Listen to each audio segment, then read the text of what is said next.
It all started with a shake. Literally, when Burt Lancaster first stepped on the set of From Here to Eternity, facing Montgomery Clift in their opening scenes, something unusual happened. Lancaster, the confident, rugged Hollywood icon, was visibly nervous. His hands trembled, his voice tightened. And this wasn't because of the dialogue or the camera setup. It was because of Clift. Clift had a reputation that preceded him, an actor so intensely committed to his craft that other performers either admired him or avoided him. His method acting style was far ahead of its time. He didn't just memorize lines. He lived in the character's skin, built an entire internal life for every role he played. And for a classically trained, big studio star like Lancaster, that was both fascinating and deeply threatening. Lancaster wasn't known for insecurity. He had the kind of screen presence that dominated scenes just by standing still. He was the ultimate alpha. But Clift was different. He didn't overpower. He drew you in with quiet depth, subtle emotion, and a magnetic vulnerability that pulled every eye toward him. Lancaster reportedly admitted in later interviews that he was shaking during some of their first takes, afraid Clift would blow him off the screen. And the crew noticed. Word spread quickly on set. The vibe shifted. The actors were cordial, even professional, but something was undeniably off. Lancaster, usually the calm, commanding figure, was second-guessing himself. He started arriving to set earlier, rehearsing longer, watching Clift from a distance, as if trying to decode his mysterious process. Behind closed doors, people whispered that Lancaster hated Clift, hated the way he made him feel small, exposed, uncertain. But in reality, it wasn't hatred. It was something far more complex. Intimidation, pride, and the kind of professional rivalry that simmers just below the surface of great performances. And that pressure? It worked. Their tension translated into electric chemistry on screen. The same discomfort that made Lancaster anxious during filming gave his character a simmering volatility. Every scene crackled with tension, not just because of the script, but because of what was unspoken between the actors.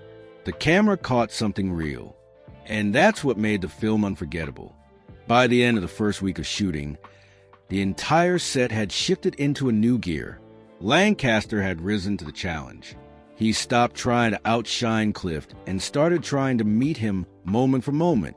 That shift would lead to one of the most iconic performances of Lancaster's career. But it all began with that moment of fear, the realization that he was facing a performer unlike any he'd worked with before. But that was just the beginning of the tension. On paper, Burt Lancaster and Montgomery Clift should have complemented each other. Both were serious actors, both deeply respected in Hollywood, and both were starring in one of the biggest war dramas of the 1950s. But behind the scenes, they couldn't have been more different.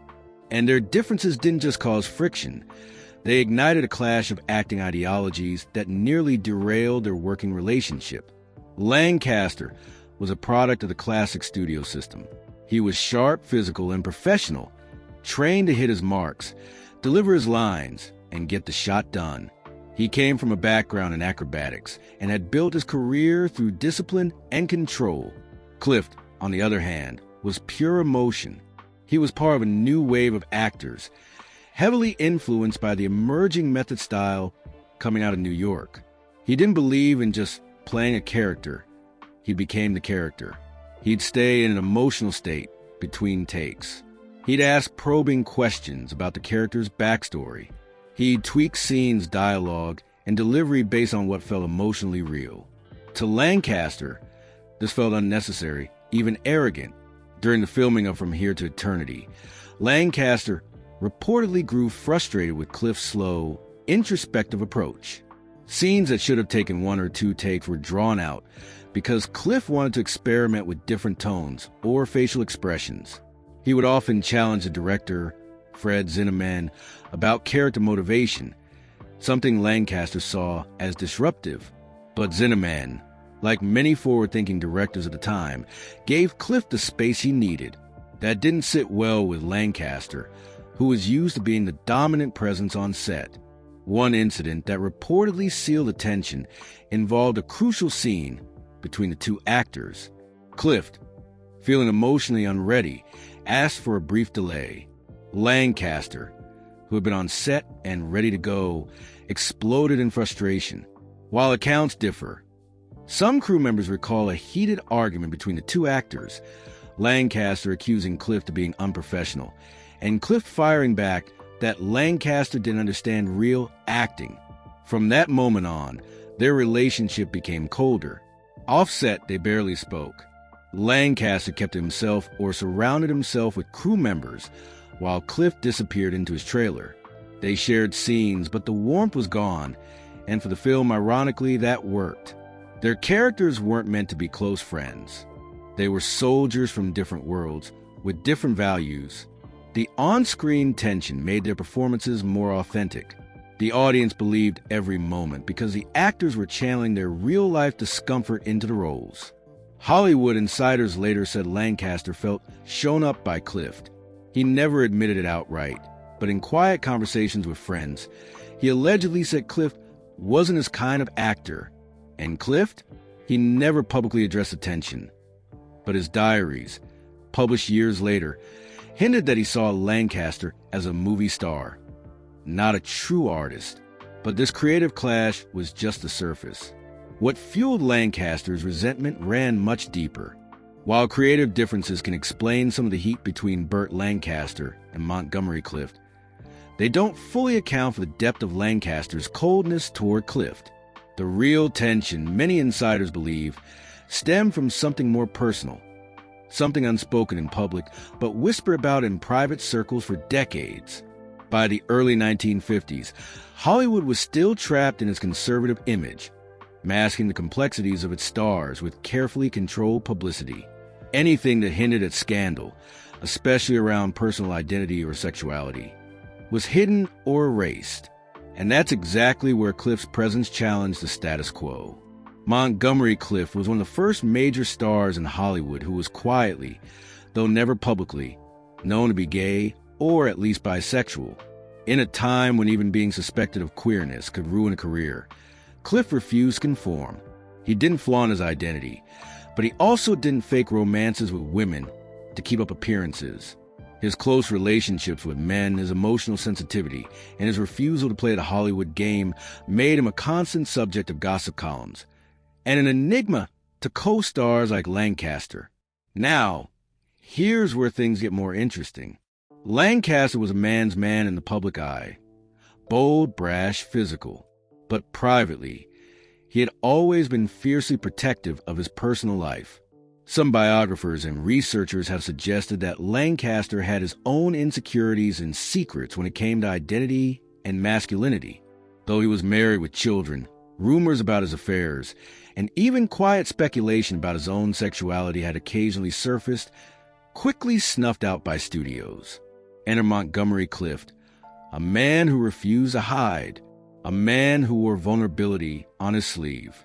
A man whose very presence challenged everything Lancaster had built his image on.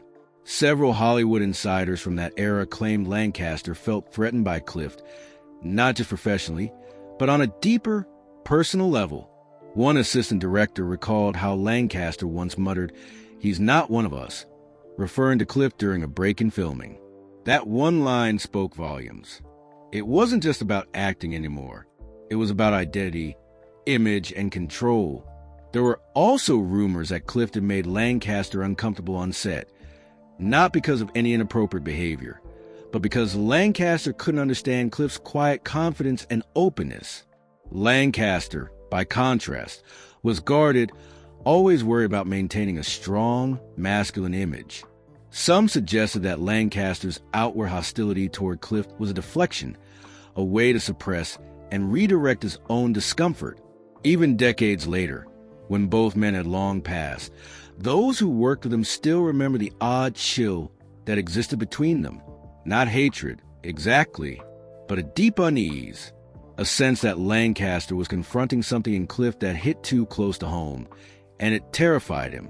And yet, as much as Lancaster tried to distance himself from Clift, their careers will remain strangely linked forever. But what happened when Clift's world came crashing down? And how did Lancaster respond when the camera stopped rolling? You won't believe what came next. In 1956, everything changed for Montgomery Clift in a single night. After leaving a party at Elizabeth Taylor's house, he crashed his car into a telephone pole just down the street. The damage wasn't just physical, though that alone was horrific. His face was shattered, requiring extensive surgery. But the deeper wounds were emotional and psychological. That accident marked the beginning of Clift's slow and very public unraveling. And once again, Burt Lancaster found himself closer to the wreckage than he ever expected. At the time, Hollywood didn't know how to deal with what Clift had become. Studios had built careers on flawless looks and polished personas. And Clift, once the poster child of quiet, tragic beauty, now appeared deeply scarred, both inside and out. His speech slurred, his gait changed, his performances became darker, more tortured, even painful to watch for those who knew him before. And Burt Lancaster, instead of offering support to his co-star during this deeply vulnerable time, he reportedly distanced himself even further. Behind the scenes of the Young Lions and other industry gatherings, Lancaster would visibly shift when Clift entered a room. Some claimed he saw Clift's downfall as confirmation of his earlier distrust. To him, Clift had become a liability, not just on screen but in reputation. But here's where the contradictions emerge. Privately, Lancaster was said to have expressed regret over how Clift's career was being handled. A former studio publicist once recalled hearing Lancaster say that no one knows what to do with Monty anymore, and that's the real tragedy. It wasn't compassion exactly, but it was the closest thing to an olive branch Lancaster had ever shown.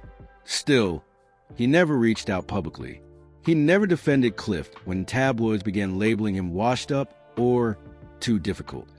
In fact, Lancaster went on to work with rising stars like Kirk Douglas and Tony Curtis, charismatic actors who brought none of the emotional baggage Clift now carried with him.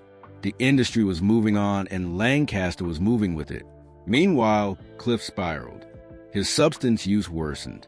His performances became more erratic, and Hollywood, that had once praised him for redefining what it meant to be a leading man, now whispered behind closed doors about how far he'd fallen. He was no longer seen as a threat to Lancaster, but by then, the damage between them had already been done. What's most chilling is how their paths kept almost crossing, like two ghosts from a forgotten era. Studio bosses would occasionally float the idea of reuniting them for a film, banking on nostalgia and the buzz that their tension could bring. But Lancaster always declined. Too complicated, he supposedly said once. And when Clift died in 1966, at only 45 years old, Lancaster didn't attend the funeral. He never made a public statement. No tribute, no eulogy, just silence. But what did that silence actually mean? Because what Lancaster did a few years later would leave everyone speechless. Years passed after Montgomery Clift's untimely death, but something strange began to happen. Burt Lancaster, the same man who had always kept his distance from Clift, started to change the way he spoke about the past. It wasn't loud, it wasn't public, but in quiet interviews and off-the-record conversations, bits and pieces began to surface. Pieces that suggested there was far more beneath Lancaster's cold exterior than anyone had guessed. In one rare interview from the early 1970s, Lancaster was asked about working with Clift. His response caught the room off guard. He was brilliant, he said, pausing longer than expected, but difficult for reasons that had nothing to do with the work. We never really understood each other. I wish we had. That was the first time anyone had heard Lancaster speak about Clift with anything that resembled regret. But there was more.